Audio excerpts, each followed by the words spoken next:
इथे फक्त दागिने नाही तर पिढ्यानपिढ्यांचा विश्वास मिळतो. परंपरेची झळाळी आणि विश्वासाची खात्री. कैलास अडगावकर ज्वेलर्स, दत्त मंदिर बस स्टॉप, नाशिक रोड. नीट पेपर फुटीचे नाशिक कनेक्शन उघड झाले असून नाशिकमधून एका 30 वर्षीय युवकाला ताब्यात घेण्यात आले.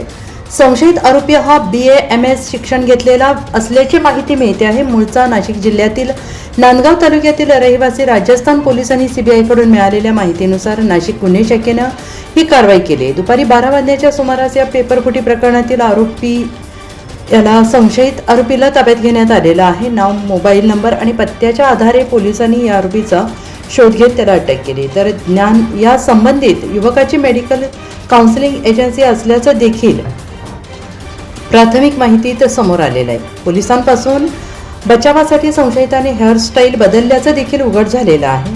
आणि या संदर्भात नाशिक पोलीस आयुक्त किरण कुमार चव्हाण यांनी अधिक माहिती दिली आहे. सकाळी राजस्थान पोलिसांमार्फत एका आरोपीला ताब्यात घेण्याविषयी विनंती आली होती. त्याप्रमाणे त्या आरोपीला ताब्यात घेण्यात आलेला आहे. अशी माहिती मिळते की ते नीट प्रकरणातील तो आरोपी आहे आणि या आरोपीला सध्या युनिट 2 क्राईम ब्रँचच्या पथकाने ताब्यात घेतलेला आहे. या आरोपीला ताब्यात घेण्यासाठी केंद्रीय तपास यंत्रणेचं पथक येणार आहे.